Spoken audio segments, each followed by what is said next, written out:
কতদিন সমাজ গুনাহের মধ্যে নিমজ্জিত রাখবেন? আমাদের কাছে, আমার কাছে ব্যক্তিগত খবর আছে, প্রায় 97% ছেলে গুনাহে জড়িত, জেনার মতো গুনাহের সাথে জড়িত আছে। যুবক যদি 97% যুবক যদি জেনাহের সাথে জড়িত থাকে, তার 100% গুনাহের দায়িত্ব সমাজকে নিতে হবে।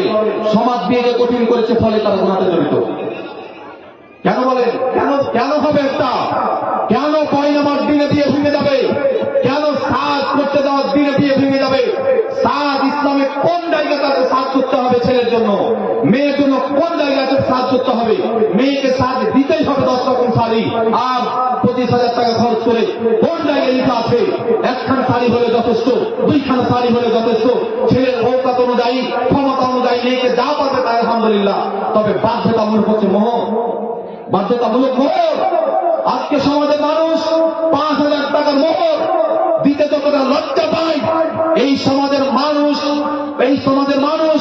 5,000 টাকা মোহর দিতে তার যতটা লজ্জা পায়, ততটা একজন জিনাকারিনী মহিলার সাথে সঙ্গমে লিপ্ত হওয়ার জন্য 1,000 টাকা দিতে লজ্জা পায় না। সম্মান উপস্থিতি, আজকে সমাজকে কতদিন গুনাহের মধ্যে রাখবেন? চলন্ত ধর্মের মধ্যে আর কতদিন থাকবেন? বেরিয়ে আসুন। আপনাদের কাছে আমার জ্ঞাতা আহ্বান, জোরালো দাবি, ফিরে আসুন, চলন্ত ধর্ম থেকে ফিরে আসুন। চূড়ান্ত ধর্ম মেনে দেখুন। চূড়ান্ত ধর্মে আপনাকে শান্তি দিতে পারে, চূড়ান্ত ধর্মে আপনাকে শান্ত করতে পারে, চূড়ান্ত ধর্ম সমাজ থেকে জেলা দূরভূত করতে পারে, চূড়ান্ত ধর্মে মানুষকে শান্ত করতে পারে, সুখের সমাজ, সমৃদ্ধের সমাজ তৈরি করতে পারে। এছাড়া বিকল্প কোন রাস্তা নেই। চলন্ত ধর্ম আর কতদিন মানবে? সম্মানীয় উপস্থিতি, যেই সমাজে বিবাহ হালকা হবে, সেই সমাজে নির্ঘাত জেনা ভারী হবে।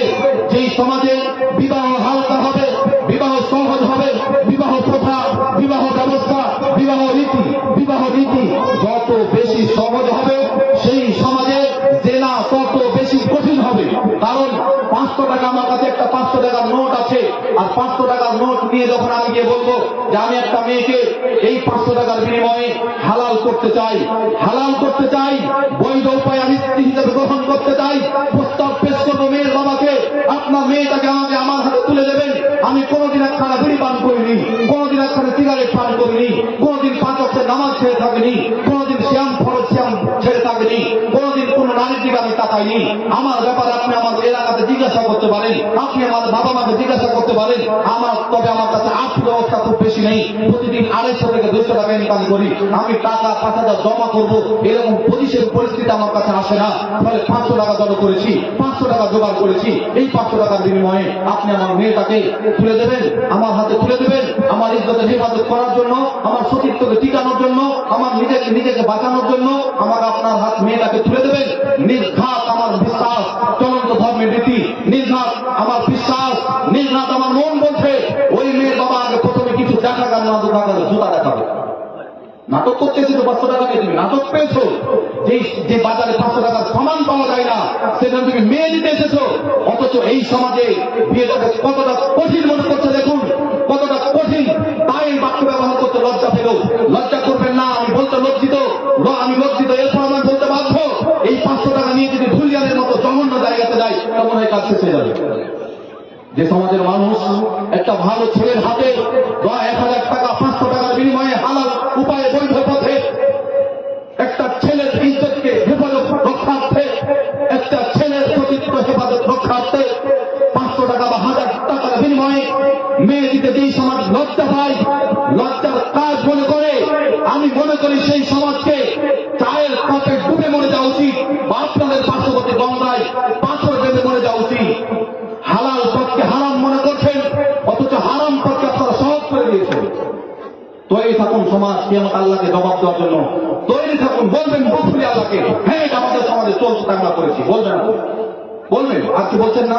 সমাজে লেখে চলে 500 টাকার বাজার আছে, বা 500 টাকা থেকে বাজার হয়। সবাই আজকে একখান সোনার হার দিছে, মোহর দিছে, আর কিছু দিছে, একটু 500 টাকার বাজার আছে।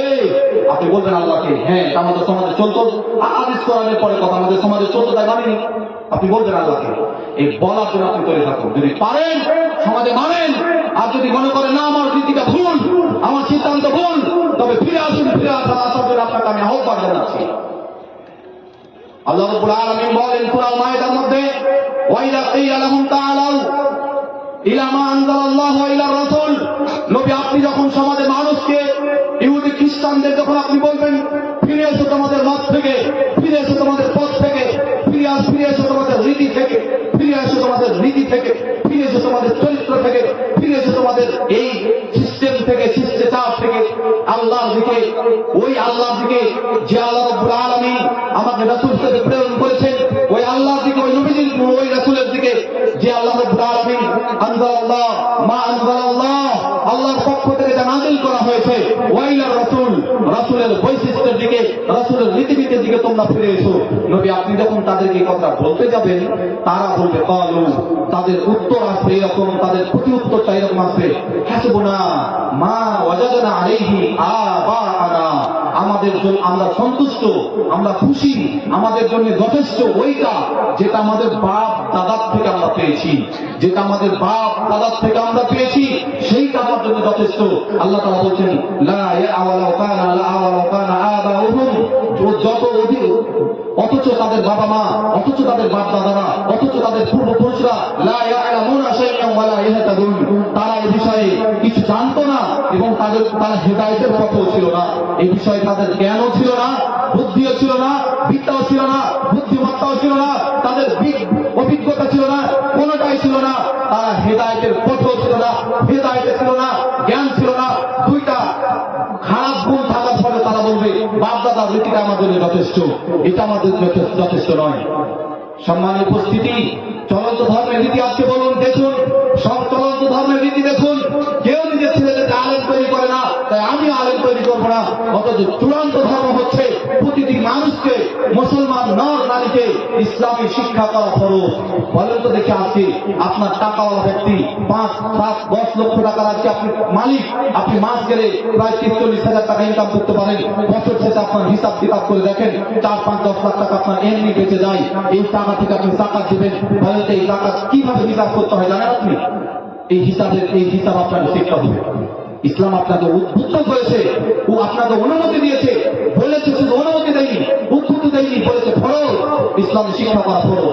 বলেন আজকে কজনের ঘরে সন্তান আলেম, কজনের ঘরে সন্তান নামাজি, কজনের ঘরে সন্তান আজকে বেরিকর নয়, কজনের ঘরে সন্তান আজকে ক্রম খেলে না, কজনের ঘরে সন্তান আছে, কজনের ঘরের মেয়ে পর্দার সাথে চলে, কার মেয়ে পর্দায় চলে? বলেন, আমার এই বিশ্বাসটা উঠে গেছে এখন বর্তমানে 98% বিশ্বাস উঠে গেছে যে 100%-এর মধ্যে এই 100% মেয়ে পর্দা ছিল। বোরখার নাম পর্দা নয়, চলন্ত ধর্ম বোরখাকে পর্দা মনে করা। চূড়ান্ত ধর্ম হল গায়ের মাহকামের সামনে নিজের সতীত্বকে উপস্থাপন না করা। চলন্ত ধর্ম বোরখাকে দ্বীনের অঙ্গ মনে করা। চলন্ত ধর্ম হচ্ছে বোরখাকে পর্দা মনে করা, বোরখাকেই পর্দা মনে করা, বোরখাকেই পর্দা মনে করা, ঘরের ভেতরে থাকাটাও নামে পর্দা করা। এটা চূড়ান্ত ধর্ম। চূড়ান্ত ধর্ম নিজের সতীত্বকে, একজন মেয়ে নিজের সতীত্বকে, নিজের চেহারাকে, নিজের ফেসকে যারা গায়ের মাহরাম তাদের সামনে উপস্থাপন করবেন না, তাদের সামনে হাজির করবে না, তাদের সামনে দর্শন করাবে না। চলি গায়ের মাহরাম কারা? চাচাতো ভাই গায়ের মাহরাম, ফুফাতো ভাই গায়ের মাহরাম, মামাতো ভাই গায়ের মাহরাম। এভাবে গ্রাম সম্পর্কে চাচা গায়ের মাহরাম, গ্রাম সম্পর্কিত নানা গায়ের মাহরাম, গ্রাম সম্পর্কে ফুফা গায়ের মাহরাম, গ্রাম সম্পর্কে খালু গায়ের মাহরাম, গ্রাম সম্পর্কে চাচা, এগুলি সব গায়ের মাহরাম। নিজের ফুফাতো ভাই, নিজের খালাতো ভাই, নিজের মামাতো ভাই, নিজের চাচাতো ভাই, গ্রাম সম্পর্কের কোন নানা, গ্রাম সম্পর্কের কোন চাচা, গ্রাম সম্পর্কিত রক্তের সম্পর্ক না, এক কথায় এইরকম সম্পর্কের ব্যক্তিদের সামনে নিজের মেয়ের অস্তিত্বকে, কোন মেয়ে যদি তার ফেসকে, তার চেহারাখানাকে হাজির না করে, নিয়ে না যায়, দর্শন না করায় উত্তম আকৃতিতে, সুন্দর আকৃতিতে, সুদর্শনের সহিত, তাহলে সেই মেয়েটাই হলো পর্দাশীলা মেয়ে। ফেসবুকে হোক আর ইউটিউবে হোক, যদি কোনো মেয়ে কাউকে নিজের চেহারা দেখায়নি, গ্রামের কোনো মেয়ের চেহারা তার দেখেনি, কিন্তু ফেসবুকে সবাই তাকে চেনে, এই মেয়ে পর্দাশীলা নয়।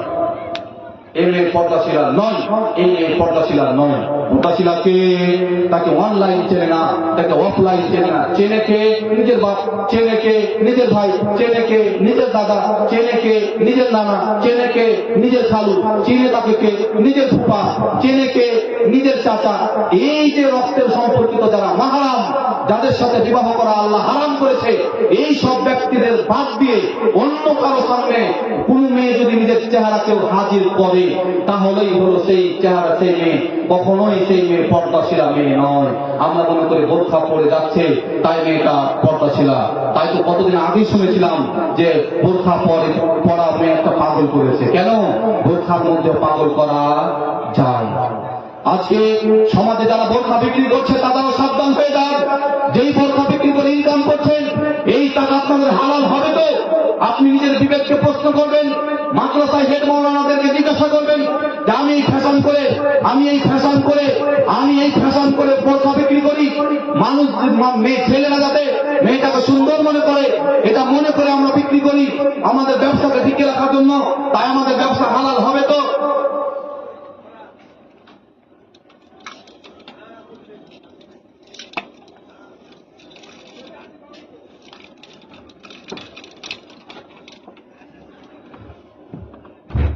আমার ব্যবসা হালাল হবে তো?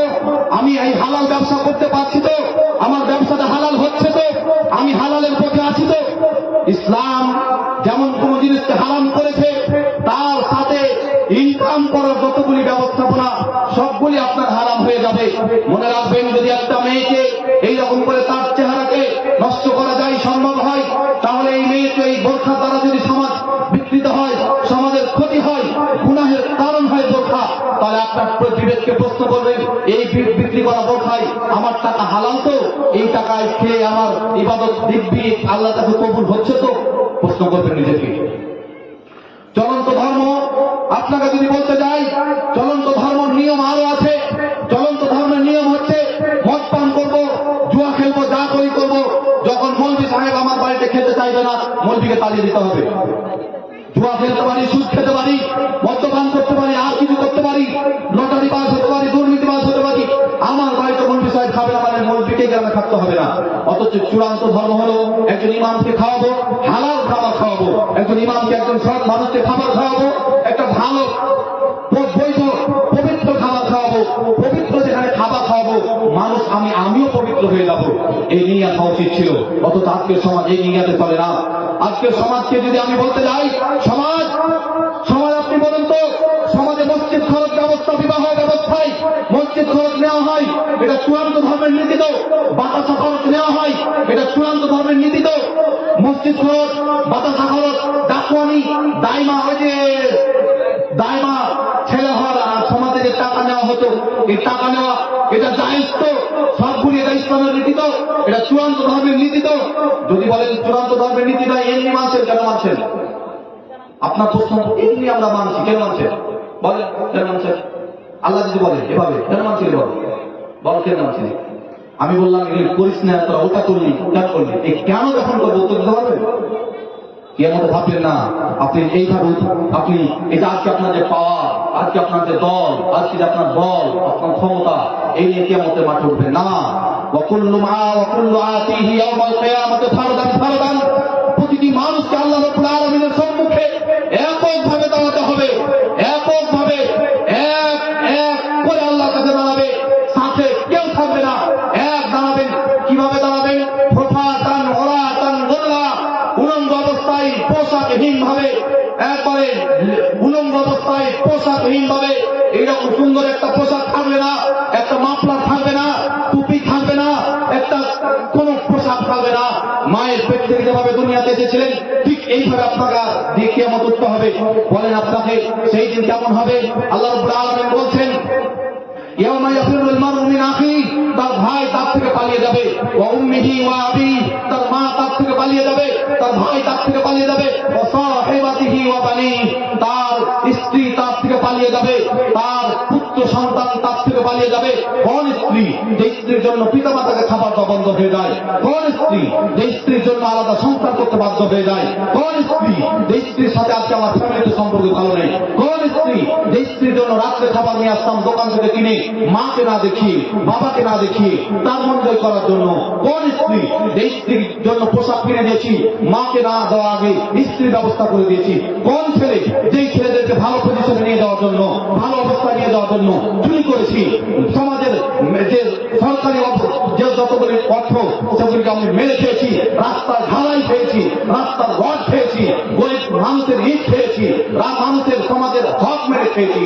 সবকিছু করেছি শুধুমাত্র কেবলমাত্র সন্তানদেরকে খুশি করার জন্য, সন্তানদের ভালো অবস্থায় নিয়ে যাওয়ার জন্য, সচ্ছল অবস্থা ফিরিয়ে দেওয়ার জন্য বাপ হিসেবে জোর হয়ে যায়। যেখানে পা দেওয়া ঠিক হয় না মানুষের জন্য, যেখানে পা দেওয়া না যায় মানুষের জন্য, যেখানে পা দেওয়াটা কষ্টকর, একজন বাপ সন্তানকে খুশি রাখতে গিয়ে সেখানে হাত পর্যন্ত দিয়ে দেবে শুধুমাত্র ছেলেদেরকে খুশি করার জন্য।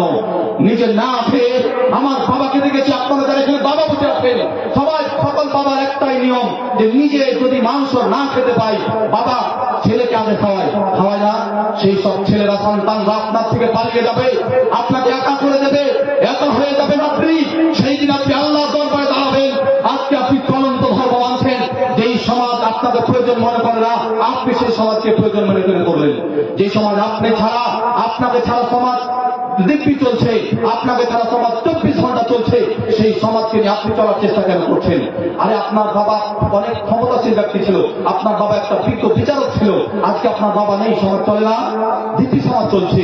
আপনি একদিন থাকবেন না, সমাজ চলবে না, দিব্যি সমাজ চলবে। তাহলে সমাজে চলে না তাই করবো না, সমাজে চলছে তাই করবো, এই কথা কেন বলছেন? জোরহাত করে বলি আপনাদের, সমাজে আছে তাই করতে হবে। আমি ব্যক্তিগতভাবে এটা সমর্থন করি না। जिस समाज का जरूरत हमें नहीं है उस समाज की जरूरत हमें भी नहीं है। যে সমাজে দরকার আমাকে নেই, আমারও সেই সমাজে দরকার নেই। সাফ কথা। যে আল্লাহ আমাকে গুরুত্ব দিয়েছে আমি সে আল্লাহর গুরুত্ব দেব, যে আল্লাহ আমাকে উত্তম মাত্র কাজ করে সৃষ্টি করেছে সে আল্লাহকে আমি গুরুত্ব দেব। সে আল্লাহ দিন মানতে যদি আমাকে ট্রেন ফেলে ধাক্কা মেরে ফেলে দেওয়া হয় বাংলাদেশি তকমা দিয়ে তবু আমার জন্য যথেষ্ট। তবে সমাজের জন্য আমি এত কিছু করলাম, সমাজের মানুষকে আমি এত কিছু করলাম, সেটা সমাজে আমাকে বাস্তব দিল কেন করবে আপনি সমাজকে? এরকম হয় না, এরকম হয় না। সমাজের আপনি কত ভালো কাজ করলেন, কত কিছু করলেন, ছেলের জন্য, মেয়ের জন্য, ভাইয়ের জন্য, বোনের জন্য সব কিছু করলেন। শেষে আপনার ভাই বোনেরা এমন একটা কথা উঠলো যে আপনার ভাই বোনেরা বলছে বড় ভাই কি করেছিল, কিছু তো করেনি।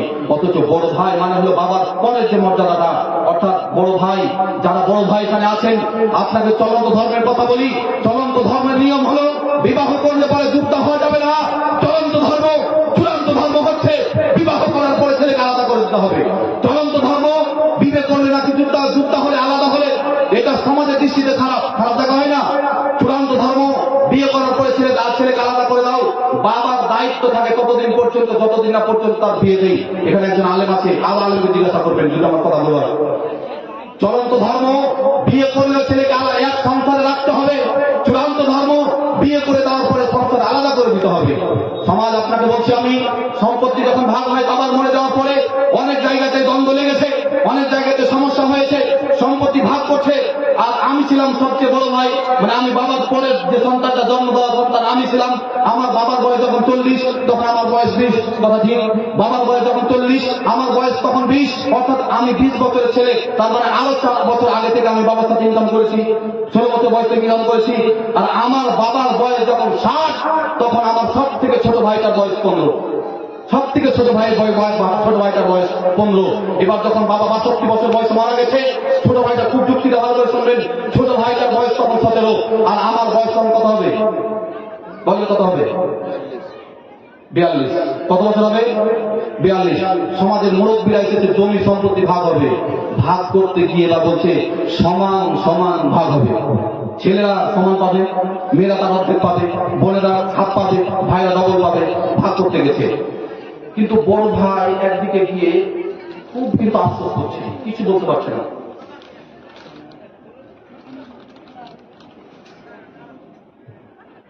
করে না, এটা কারণ কোনদিন বুঝেছেন? ওই বিচারক সাহেব আপনাকে বলছি এইরকম বিচারে হাজির হওয়ার আগে আল্লাহকে বলবেন, আল্লাহ এইরকম একটা সম্পত্তি বন্টনের বিচারে আমি যাবো, আমার জন্য উত্তম ফয়সালা করে দেওয়ার ব্যবস্থা করে দিও। নচেত সাবধানে বিচারে যাবেন, বিচারকরা বর্তমানে বিচারে যাচ্ছেন, সাবধানে যাবেন। আমি বড় ছেলে 10 বছর এক সংসারে থেকেছি, প্রতি মাসে যা ইনকাম করেছি তার সংসারের টোটালটা দিয়েছি। বাবা যখন জমি কিনতে গেছে, 1 বিঘে যদি বাবা সম্পত্তি কিনেছে, তা আমার 7 কাঠা জমির জায়গা আমার টাকা ছিল। 7 কাঠা জমি আমার বাবা আমার টাকাতে ক্রয় করেছে। আর আমার ছোট ভাই 1 টাকাও দেয়নি, আটানাও দেয়নি আমার ভাই, বাকি ভাইরা। আমি সেই সময় 7 কাঠা কিনেছি। যখন আমার বাবার সম্পত্তি 4 বিঘে, তখন আমি হিসাব করে দেখেছি যে আমি প্রায় 2.5 বিঘের টাকা দিয়েছি, 2.5 বিঘের টাকা দিয়েছি। আর এখন যখন ভাগ করতে যাচ্ছে, 4 ভাই যখন 10 কাঠা বা 15 কাঠা বা 17 কাঠা করে যখন ভাগে পেতে যাচ্ছি, তখন তো গায়ে লাগবে না, গায়ে লাগবে না? তখন মনে হবে ওই প্রতিবেশী যেটা বিয়ের 1 মাস পর যুদ্ধ হয়েছিল, আর এখন 2.5 বিঘা সম্পত্তির মালিক ওই ছড়াই চালাক ছিল, আমি ছিলাম বোকা, বলবে না? আচ্ছা, ইসলাম এটাকে সমর্থন করে ভাবছেন? নো, ইসলামিক আইন নয়। বিয়ে হয়ে গেছে বাবা, এবার তুমি তোমার মতো করে সংসার করছে না। তবে আমি তোমার কাছে একটা দাবি রাখছি, বা এতদিন আমি চ্যাংড়া ছিলাম, যুবক ছিলাম, তুমি প্রথম সন্তান, মানুষ করেছি, কষ্ট করেছি, এখন ওই কষ্টটা আর করতে পারবো না। ফলে আমার বাকি ছোট ছোট ছেলে মেয়েরা আছে, তোমার ভাই বোনেরা আছে, সংসার চালাবার জন্য আমি তোমার কাছে যদি কিছু চাই, যখন যেটা চাইবো বাবা দিও। জমি জায়গা করার জন্য না বেটা, তাদের মানুষ করার জন্য কিছু যখন চাইবো তখন দিবে না। বেটা বলছেন দিবে না, বলে দিবে না, আমার মন বলছে দিবে। ওই মেয়ে যে স্ত্রীকে বিয়ে করে আনবো, স্ত্রী বলবে না আমাকে, না আপনার বাবাকে দিতে হবে না, বলবে না। কারণ আমি তাকে বুঝাবো, দেখো তোমাকে বিয়ে করেছে, আমিও যখন এরকম অবস্থায় পৌঁছে যাবো, আমিও তো বলতে পারি, তাই না? তখন বলবে ঠিক আছে ঠিক আছে ঠিক আছে ঠিক আছে। ইসলাম এটাকে সমর্থন করে, ওটাকে না, এর আগেরটা বললাম। এখন যদি আলাদা সংসার করে খেত, তাহলে এই যে বারবার বলছে, এই জন্য দেখবেন অধিকাংশ বড় ভাইয়ের সাথে ছোট ভাইদের সম্পর্ক ভালো থাকে না। আপনি মিলিয়ে দেবেন, ভালো সম্পর্ক থাকে না। কেন জানেন? তাদের কষ্ট পায় বেশি, তাদের অনেক কষ্ট হয়, অনেক দুঃখ হয়, অনেক সমস্যা হয়। তাই ইসলামী মত অনুযায়ী, ওলামায়ে কেরামদের মত অনুযায়ী হচ্ছে, বিবাহ দেওয়ার পরে সন্তানকে বিয়ে দিয়ে দিয়েছেন, আলাদা করে দেন সংসার। ও বিয়ে হয়ে গেছে মানে এখন ওর মতো করে চলবে, ওর মতো করে খাবে, ওর মতো করে চলবে। তবে প্রয়োজন মতো আপনাদের বলে যায়, যারা বিয়ে করবা বা যারা বিয়ে করেছো, বাবা মাকে কখনো হেলা করবে না। বাবা মা কখনোই তোমার চোখের শত্রু না হয়ে যায়। রাসূলুল্লাহ সাল্লাল্লাহু আলাইহি সাল্লামের কাছে এক ব্যক্তি জিহাদে যাওয়ার জন্য অনুমতি চাইলেন। আল্লাহ বললেন যে আহাইয়ুন ওয়ালিদাকা, তোমার কি বাবা মা বেঁচে আছে? তখন তিনি বললেন ক্বালা নাম, হ্যাঁ। আল্লাহ সাল্লাম বললেন যে ফাফিহিমা ফাজাহিদ, বাড়ি যাও আর বাবা মার সাথে উত্তম আচরণ করো, বাবা মার সাথে দেখাশোনা করো, বাবা মার সাথে চরিত্র ভালো করো, বাবা মার দেখাশোনা করো, বাবা মার দেখরেখ করো, তুমি জান্নাতে যাবা। ওটাই তোমার জন্য ফাফিহিমা ফাজাহিদ, সেটাই তোমার জন্য জিহাদ, সেটাই তুমি জিহাদ করলে। যুদ্ধের ময়দানে যাওয়ার চাইতে যদি বাবা মার সেবা গুরুত্বপূর্ণ হয়, আজকের সেই সমাজ স্ত্রীর কথা শুনে সেই সমাজের ছেলেরা বাবা মাকে কেন এত দরিদ্র মনে করেন, বাবা মাকে এত তাল খাংলায় কেন রাখেন? শ্বশুর আসলে দিব্যি আপনি ভালো মন্দ খাওয়ান, শ্বশুর বাড়ির লোকজন আসলে আপনি দিব্যি ভালো মন্দ খাওয়ান, নিজের বাবার আত্মীয় স্বজন যখন বেড়াতে আসে, নিজের বাবার সম্পর্কে যখন লোকেরা আছে, তাদের কেন খাওয়ান না? বলেন কেন খাওয়ান না? সমস্যা হয়। অথচ আল্লাহ নবী সাল্লাল্লাহু আলাইহি ওয়াসাল্লাম বলছেন, হুমা জান্নাতুকা ওয়া নারুকা, তোমার বাবা মা তোমার জন্য জান্নাত, বাবা মা তোমার জন্য জাহান্নাম। ভাষাটা দেখেন, বাবা মা তোমার জন্য জান্নাত, বাবা মা তোমার জন্য জাহান্নাম। বাবা মার সাথে যদি উত্তম চরিত্র আত্ম আচরণ করতে পারো, তাহলেই হবে তারা তোমার জান্নাতের কারণ। আর বাবা মাকে যদি উফিউ ওয়া লা তানহারহুমা ওয়া কুল লাহুমা কাওলান কারীমা, আল্লাহ তাআলা বলছেন, তোমার বাবা মা তোমার আচরণে, তোমার বাবা মা তোমার শব্দে, বাক্যে, মুখের ভাষায় বেটা বেটা এইটা বললি, বেটা এইটা হলো কথা বোঝেনি বোধ হয়। আপনি এমন একটা কাজ করলেন যে কাজটার পরে আপনার মা বলছে বেটা এটা, আল্লাহ বলছেন এই এটাও বলবা না। তোমার মায়ের মুখ থেকে যেন এই শব্দ না আসে, তোমার মায়ের আঘাতটা যেন এখানে না লাগে। অথচ আজকে অনেক সমাজকে দেখেছি যে নিজের বাবার পরিচয় দিতে লজ্জা পায়। কিভাবে নিজের বাবা যদি ফকির হয় আর ফকিরের ছেলে যদি বাদশা হয়, তাহলে জিজ্ঞাসা করছে আপনার বাবা কি কাজ করে? বলে আমার বাবা মারা গেছে। আস্তাগফিরুল্লাহ আস্তাগফিরুল্লাহ রাব্বি মিন কুল্লি যামবি ওয়া আতুবু ইলাইহি। আজকে সেই সব ছেলেদেরকে দেখা যাচ্ছে 2002 এর লিস্টে বাবা ছিল কিনা দেখছে। কেন দেখছো? ফকিরের ওই ফকির বাপের কি দরকার করলো? বল কি দরকার করলো? এই তোমার এই শব্দটা, তোমার এই চরিত্রটা জাহান্নামে যাওয়ার কারণ না হয়ে যায়। তাই আপনাকে চলন্ত ধর্ম ত্যাগ করতে বলছি আর চূড়ান্ত ধর্ম মানতে বলছি। সম্মানের উপস্থিতি, বা নিজের বাপ কেন বোনের বাপতে থাকবে? কেন বোনের বাড়িতে মাসে মাস থাকবে, কেন কেন থাকবে? কোন জামাইয়ের উপরে শ্বশুরকে দেখাশোনার ব্যাপারে কোনো হাদিস নেই, বলে দিলাম। শ্বশুরের সেবা করতে হবে, শ্বশুরের যত্ন নিতে হবে, শ্বশুরকে জামা কাপড় দিতে হবে, কোনো হাদিস নেই। শ্বশুরের সেবা করতে হবে, কোনো হাদিস নেই। করতে হবে কার সেবা? মা প্রত্যুত্তর দিবেন। কার সেবা করতে হবে? কার সেবা করতে হবে? বাবা মায়ের করতে হবে, এটা হলো হাদিস। আপনার মায়ের সেবা আপনি করবেন, আমার শাশুড়ির সেবা মা সেবা যত্ন তাহলে কে করবে? আমার শালো, আমার শালারা করবে। কেন আমার মা, কেন আমার ভগ্নিপতির বাড়িতে, কেন কেন একটু লজ্জা লাগে না? একটু হায়া হয় না? একটু ইতস্ততা বোধ হয় না? একটু ঘৃণা লাগে না যে আমার মা, আমি তো 25,000 টাকা ইনকাম করছি, ওই মায়ের গর্ভে সন্তান, যে মা আমাকে 9 মাস 10 দিন 9 মাসের ঊর্ধ্বে আমাকে ধারণ করেছে, পক্ষের দুধ আমাকে পান করিয়েছে, সমাজে চলতে আমাকে শিখিয়েছে, আঙ্গুল ধরে ধরে বাবা আমাকে চায়ের দোকানে নিয়ে গেছে, সমাজে যখন কোনো জায়গায় গেছে আমার বাবা আমাকে বান করে নিয়ে দান করে নিয়ে আমাকে গেছে। যখন কেউ বলেছে এটা তোমার কে, তখন আমার বাবা হাসি মুখে, প্রথম সন্তানটা আমি ছিলাম, আর আমার বাবা হাসি মুখে বলেছে এটা আমার সন্তান, এটা আমার সন্তান। আমার ওই বাবা বলেছে যে বাবা আজকে আমাকে ত্যাগ করে সমাজে ভিক্ষা করে খায়, সেই বাবা। একটু লজ্জাবোধ হয় না? একটু হায়া হয় না? একটু নিজেকে গর্ববোধ হয় না যে আমার বাবা যদি আমাকে চলতে না শিখাতো, আমার বাবা মা যদি আমাকে বলতে না শিখাতো, তাহলে আজকে 25,000 টাকা 30,000 টাকা ইনকাম আমি কিভাবে করতাম, কিভাবে করতাম? অথচ আজকে সবচেয়ে যদি কোন জাতি অবহেলিত হয়ে থাকে তার নাম বাবা, কোন জাতি যদি অবহেলিত থাকে, কোন মেয়ে সম্প্রদায় তার নাম মা। অথচ মায়ের সম্মান কত দূর, কত দূর।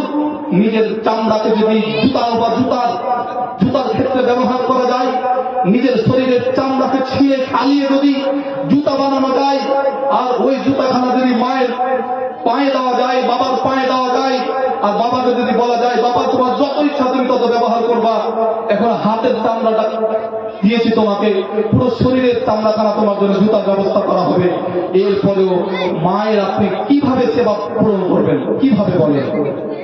অথচ আপনি সেই মায়ের সন্তান ছিলেন। চলন্ত ধর্মের নিয়ম, মসজিদ খাওয়াত বাতাসা বাদ দিন, ছড়িদার ডাকবানি বাদ দিন। এবার বলতে পারেন আপনি আমাকে দাঁড়ান, উত্তর একটা দিয়ে যান। বিবাহ করার পরে মৌলভী সাহেব যে 500 টাকা করে নেই, দিবেন না আমাদেরকে? দিবেন না? আমি আমার গ্রামে প্রায় 14 থেকে 15 মাস ইমামতি করেছি। জিজ্ঞাসা করবেন আমি যদি কথা পারতে বলি। জটা বিয়ে পড়িয়েছি, বিয়ে পড়ালাম, উঠে হাঁটতে শুরু করলাম। বাবুপুর গ্রামের একটা বিয়ে এসেছিল, একই কেস আমি বিয়ে করে চলে গেছি। তো তারা পরক্ষণা আমাদের জামাতের, এই বাবা তোমরা একটু ভেতর বসো, দিন যদি না আশীর্বাদ আশীর্বাদ কি বলো, মার তো সব জায়গায় চলছে, একটু যদি বাঁচা যায় এই দিন শুনে। তো তারা পরবর্তীতে আমাদের গ্রামের মোড়ল মাতাব্বরদের বলছে যে এটা কেমন ছিল অবস্থা, এরকম তো কোনোদিন দেখিনি। বলছে আমাদের এই মসজিদ এই অভ্যাস বলে, তাই ভাববো। পরবর্তীতে তারা 500 টাকা দিয়ে গেছিল, যে আমরা খুশি হয়ে 500 টাকা দিলাম, দিতে হয় বলে দিলাম না, খুশি হয়ে 500 টাকা দিয়েছি। এরকম দরকার। তাহলে আমরা ইমানরা পরিবর্তন অবশ্য হয়ে আছি। 500 টাকা দিতে হয় তো কোনো কোনো জায়গাতে মনে হয় একটু বেশি রসিকতা করে বলে যে 1000 টাকা লাগবে। তো ওই যে বড় যাত্রী, বরযাত্রী, বরযাত্রীদের মধ্যে কিছু চালাক থাকে, ওরা বলছে যে আচ্ছা বিয়ে করে টাকা নিতে হবে, এটা কোথায় আছে? একজন মৌলবী বলছে কোথায় আছে আপনি হাদিস বুঝেন? বলে মোটামুটি বুঝি, মোবাইলটা দেখতে পাই, বুঝি তো। তো বলে যে ভালো করে মোবাইলটা দেখবা, তুমি হাদিসটা পৃষ্ঠাটা দেখবা, যেখানে কোন নিতে হয় লেখা আছে না, তার পরের পৃষ্ঠাতে ছোট্ট করে লেখা আছে যে বিবাহ পড়িয়ে 2000 টাকা নিতে হয়। ওটা চশমা লাগবে, ওটা দেখতে কি লাগবে? চশমা লাগবে। তখন এটা বুঝে গেছে দোষ কোথায় গেলে। মানুষ 2.5 লাখ টাকা পণ নিয়েছে মেয়ের বাবার কাছ থেকে, কোনো সমস্যা হয়নি। আর মৌলভী সাহেবকে 2000 টাকা দিতে তার কত প্রশ্ন, জায়েজ তো, হালাল তো, ঠিক হবে তো, হাদিস আছে তো, কোরআন আছে তো। সমাজ আজকে চলে না, সমাজ আজকে চলে না। আজকে সমাজে এইরকম নীতি বন্ধ করতে হবে। আপনার ছেলের বিয়ে দেবেন, 2 জন সাক্ষী নিয়ে যাবেন, প্রয়োজন যদি আছে আর 2 জন নিয়ে যাবেন। যদি একটু ভালো লাগে, মেয়ের বাবা যদি খুশি মনে বলে একটু লোকজন নিয়ে আসেন, আমার তো সেরকম প্রথম তারিখ করার সুযোগ হয় না, নিয়ে আসেন, সেটা ভিন্ন কথা। আপনি মেয়েকে নিয়ে যাচ্ছেন, ছেলেকেও নিয়ে যাচ্ছেন, যুবকদেরকেও নিয়ে যাচ্ছেন, যুবতীকে নিয়ে যাচ্ছেন, সবাইকে নিয়ে যাচ্ছেন। বলেন কেন? মেয়ে নিয়ে যেতে হবে, ডোলা বিবি নিয়ে যেতে হবে, ডোলা বিবি দরকার পড়ে। মেয়েরা বিয়ে বাড়িতে গিয়ে বউ আনতে যাবে, জামাই বউ আনতে যাবে কে? জামাই। দরকার আরো একটা মেয়ে দরকার দাদিকে নেন, আরেকটা দরকার নানিকে নেন, আরেকটা দরকার বড় মাকে নেন, আরেকটা যদি দরকার হয়, যদি একান্ত দরকারই হয় একটা অপরিচিত অজ্ঞ গ্রামে আসবে একটা মেয়ে, তাই যদি দরকারই হয় তা আপনি আপনার মাহারাম মেয়েদেরকে নিয়ে যান। কেন মামাতো বোন যাবে? কেন ফুফাতো বোন যাবে? কেন সমাজের চাচাতো বোন যাবে ড্রাইভারের পাশে বসে গান বাজাতে বাজাতে কেন যাবে?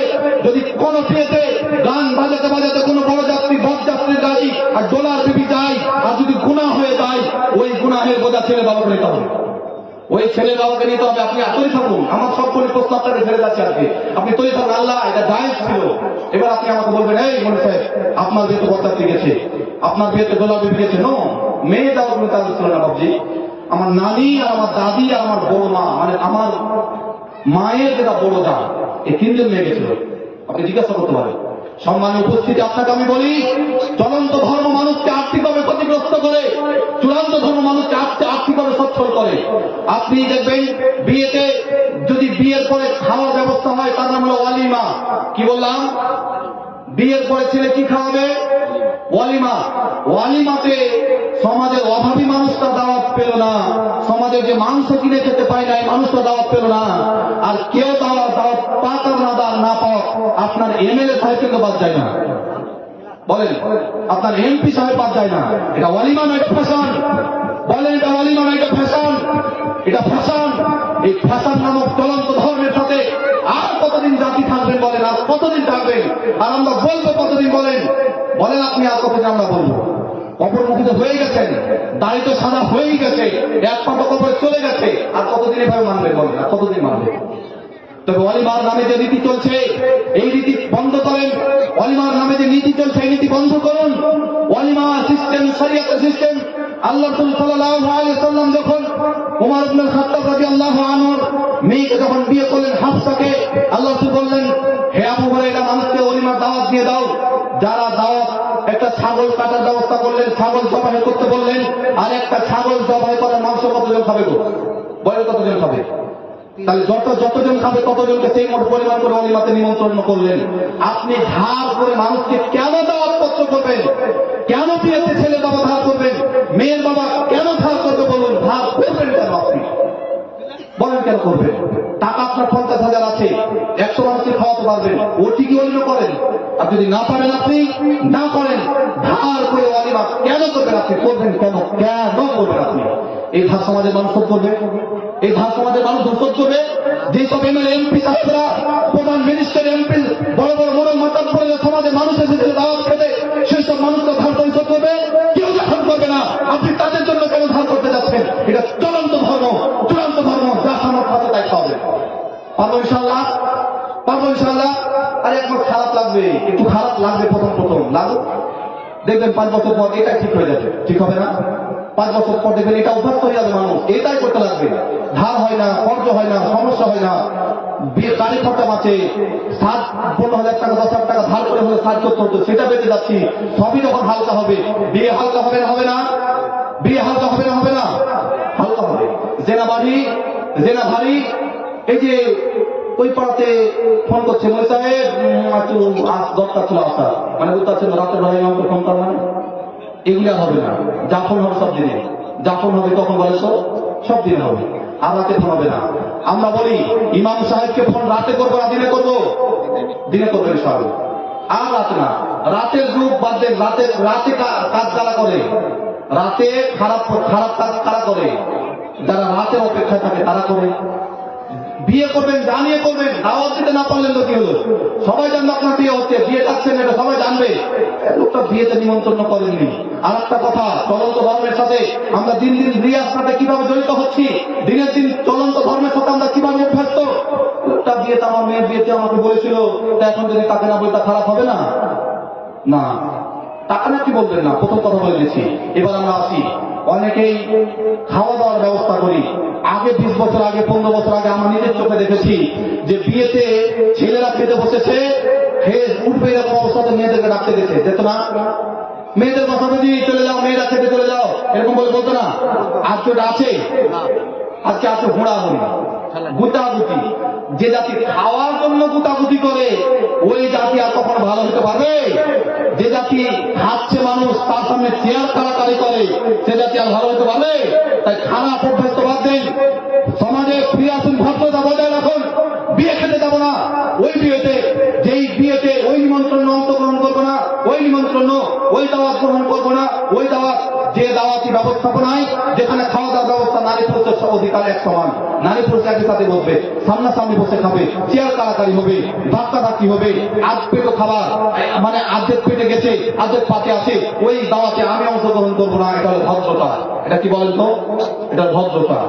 কিন্তু আমরা ভদ্র পরিবেশ থেকে অভদ্র পরিবেশে চলে গেছি। সমাজ বলছে টাকাওয়ালা হচ্ছে, টাকাওয়ালা হচ্ছে, কিন্তু অভদ্রতা দিন দিন বাড়ছে। আজকে জানুয়ারি মাস, বর্তমানে ছেলে মেয়েদেরকে জিজ্ঞাসা করবেন, দেখবেন যে তারা অবস্থাটা কি করে, তাদের অবস্থাটা কি। বক্স বাজাচ্ছে আলেম ওলামাদের সম্মান না করে। এটা ভাবেন না সমাজের ওই যুবক ছেলেদের দোষ। আমি মনে করি 50-60% দোষ মুরব্বীদের, 60% দোষ বাবা। আপনি তাকে ওই বুদ্ধি দেননি, ওই বিদ্যা দেননি, ওই পথটা চিনাননি, যে পথে চললে এইরকম কাজটা করবে না। ওই পথটা তো আপনি তাকে চিনাননি না, দোষটা তো আপনার না। আপনি যতই বলেন যে আমার না, আমি চেষ্টা মেনে করেছি। কিভাবে চেষ্টা করলেন বলেন? আপনার চেষ্টাটা কি? এবার এটা মালসা যাও, এটা চেষ্টা, এবার এটা করো, এটা চেষ্টা। বলেন তো কোনদিন আপনি কোনদিন জীবনে একটা দিন নিজের সবটি ছেলেকে নিয়ে সবকটা মেয়েকে নিয়ে বসেছে না বলেছেন বেটা এটা করবা না, ওটা করতে নেই, আমার মরে যাওয়ার আগে তোমাদের বলে যাচ্ছি, এটা আমার ভাষা, আমি কোনদিন এগুলা করিনি, তোমরা এগুলা করবে না, আমি খারাপ কাজটা কোনদিন করিনি, তোমরা করবো না বেটা, আমার দুর্নাম করো না, মরণ পরে আমার জন্য দুর্নাম না হয়, আমার জন্য সমাজে দুর্নাম না হয়, বেটা এটা করো না, সেটা করো না, এটা করতে হয় না, সেটা করতে হয় না। বলে করি তো তারপরে তো সবসময় চাপ দেওয়া দেখতে পায়, কখন করেন? আপনাকে সবসময় তো মনে দেখতে পায়, কখন করেন? পরিবারের সময় দাওয়াত করার আপনার সময় থাকে না, পরিবারে আপনার থাকার সময় তো হয় না, স্ত্রীকে নিয়ে বোঝাবার সময় তো আপনার হয় না, শুধু আপনার স্ত্রীকে সময় দেওয়ার সময় শুধু রাত হলে হয়। সম্মানের উপস্থিতি, চলন্ত ধর্ম কতদিন মানবে বলেন? চলন্ত ধর্ম আজকে সমাজের মানুষ বার্থডে মানায়, জন্মবার্ষিকী মানায়, জন্মদিবস পালন করে। মানুষের জন্মদিবস হোক, কোন নবীর জন্মদিবস হোক, কোন কালের জন্মদিবস হোক, কোন উদ্বোধনী জন্মদিবস হোক, যে কোনো উদ্বোধনী দিন, যে কোনো খুশির দিন, আনন্দের দিন আপনি কেন পালন করবেন? এইভাবে পালন করতে করতে করতে আমাদের ভবিষ্যৎ প্রজন্ম আমাদেরকে দলিল বানিয়ে ফেলবে। এটা কোনদিন পিছনে ভেবেছেন যে আজকে আমরা যেগুলি করি 50 বছর পরে আমাদের সমাজের মানুষ বলবে যেদিন আমরা থাকবো না তাহলে আমাদের গ্রামের মানুষরা তাহলে ভুল ছিল, তখনকার মৌলবীরা তখন ভুল ছিল, তখনকার ইমামরা তাহলে ভুল ছিল, তখনকার মাদ্রাসার মৌলবীরা তাহলে ভুল ছিল, তখনকার মুরব্বীরা তাহলে ভুল ছিল, তখন আমাদেরকে দলিল মনে করবে আর তারা এই কাজগুলি করবে। তাই একটা পরিবারে যাদের হ্যাপি বার্থডে বা বার্থডে না হয়, নবীর হোক অথবা কোনো মানুষের হোক, কোন মানুষের জন্মদিবস অংশগ্রহণ করবে না। কোন মানুষের সে শিক্ষা দিবস হোক, আর কিছু দিবস হোক, টিচার দিবস হোক, আর কিছু দিবস হোক, এইরকম দিকগুলি খ্রিস্টানদের তৈরি করা সমস্ত দিকগুলি হ্যাপি নিউ ইয়ার থেকে শুরু করে সমস্ত কিছু আপনারা বাতিল করুন, ওগুলিকে লাঠি মেরে ছিঁড়ে ফেলুন। আজকে সমাজে মানুষ চলন্ত ধর্মকে বিস্তার করার জন্য কিছু মাদ্রাসার প্রতিপক্ষ লেগে পড়েছে, মানুষের সামনে চলন্ত ধর্মকে উপস্থাপন করার জন্য। মানুষ যাদের চলন্ত ধর্মের সাথে অভ্যস্ত হয়ে যায়, চূড়ান্ত ধর্ম ত্যাগ করে এদের অভ্যস্ত হয়। যারা শাইখুল হাদিসের মতো অভিজ্ঞতা রাখে, শাইখুল হাদিস হওয়ার মতো অভিজ্ঞতা রাখে, যাদের কাছে ইলম থাকে, কালাম থাকে, আজকে মাদ্রাসাতে তাদের কোনো মর্যাদা নেই। মাদ্রাসার মর্যাদা সম্পূর্ণ অধিকারীকে, তিনি হবেন ওই 50 বছর বয়স অব্দি কোনদিন নামাজ পড়েনি, বাবা মাকে খেতে দেয়নি, তার দ্বারাতে বাবা মা হয়তো জান দিয়ে মারা গেছে, হয়তো সমাজের মানুষ তাকে পছন্দ করে না, সমাজের যুব সমাজ তাকে পছন্দ করে না, সেই মানুষটা হবে মাদ্রাসা সবচেয়ে সম্মানিত ব্যক্তি। তাকে দেখে নাকি বলে ভালোভাবে পড়াতে হবে, তাকে দেখে নাকি সমাজকে আর কিছু করতে হবে, এই সমাজ থেকে আমাদের বেরিয়ে আসতে হবে। ওইসব কুলাঙ্গারদেরকে মসজিদের কমিটি থেকে, মাদ্রাসার কমিটি থেকে বের করতে হবে, যারা মাদ্রাসার মা শব্দ বুঝে না, মাদ্রাসার মেন বুঝে না, মসজিদের মেন বুঝে না, মসজিদের মা বুঝে না, ওইসব ব্যক্তিরা কেন মাদ্রাসা থাকবে? একজন ইঞ্জিনিয়ারকে ততক্ষণ পর্যন্ত চাকরি নিয়োগ দেওয়া হয় না যতক্ষণ পর্যন্ত ইঞ্জিনিয়ারিং কোচিং কোর্স না করছে। একজন মাস্টারকে ততদিন পর্যন্ত মাস্টার বানানো যায় না যতদিন পর্যন্ত সে কলেজ পাস করছে, যে বিএড করছে, ডিএড ডিগ্রি অর্জন না করছে, ততদিন পর্যন্ত তাকে প্রাইমারি লেভেলেও, তাকে লোয়ার লেভেলেও কখনো চাকরি দেওয়া হয় না। কিন্তু মাদ্রাসার কমিটি আজকে তাদের বানায় যারা দিনদার দায়িত্ব আছে, যারা দিনদার মাদ্রাসাগুলিকে বেকার করছে। এই মাদ্রাসার কমিটিরা আজকে স্কুলে অবস্থিত স্কুলে রূপান্তরিত করছে মাদ্রাসাগুলিকে। আপনার নার্সারি বিভাগ খুলে জুনিয়র বিভাগ খুলে মাদ্রাসাগুলিকে বেতন করছে। তাই করতে হবে, তাই মাস্টার দিতে হবে। এই নাচল করে সমাজের মানুষকে দেখাচ্ছে দেখো আমরা বিল্ডিং করছি, সমাজের মানুষকে দেখাচ্ছে দেখো আমরা জায়গা কিনছি। আরে জায়গার নাম মাদ্রাসা নয়, বিল্ডিং এর নাম মাদ্রাসা নয়, মাদ্রাসার নাম হলো ক্লাসের নাম নয়। মাদ্রাসা হচ্ছে ভালো ছাত্র আর যোগ্য শিক্ষকের নাম। এই মাদ্রাসাতে যোগ্য শিক্ষক থাকবে, ভালো ছাত্র থাকবে, সেটাই হলো মাদ্রাসা। সমাজের মানুষ জেগে উঠুন, আপনাদের দানের টাকা বৃথা হতে দেবেন না। সমাজের মানুষ জেগে উঠুন, আপনাদের 1 টাকা দান যাতে নষ্ট না হয়, 8 আনা দান যাতে নষ্ট না হয়। আপনাদের 1টা টাকার দান যদি নষ্ট হয়, কাল কিয়ামতের মাঠে আপনাদেরকে আল্লাহ জিজ্ঞাসা করবে তোদের চোখের সামনে মাদ্রাসাগুলি বেকার হয়ে গেছে, তোদের চোখের সামনে বোখারি পড়া ছাত্র ছিল না, বোখারি পড়াবার মতো আলেম ছিল না, কিন্তু আমি খাবো পেরে এইগুলি পড়াবার ব্যবস্থা খুব ভালো ছিল। বল তোদের দানের টাকাগুলি নষ্ট এইভাবে কেন হয়েছিল? বলেন সেই দিন সমাজে সরকার 10,000 টাকা ফেতরা দিচ্ছে মাদ্রাসাকে, 12,000 টাকা ফেতরা দিচ্ছে মাদ্রাসাকে, 5,000 টাকা ফেতরা দিচ্ছে মাদ্রাসাতে। কোনদিন গিয়ে জিজ্ঞাসা করেছেন এই মাদ্রাসা থেকে কজন যোগ্য আলেম ফারাগাত করেছে? শুধু পাগড়ি পিড়িয়ে ছেড়ে দিয়েছেন। কজন যোগ্য আলেম হয়েছে এই মাদ্রাসা থেকে ফারাগাত করার পরে? কজন কোন মাদ্রাসায় পড়াবার সুযোগ পেয়েছে?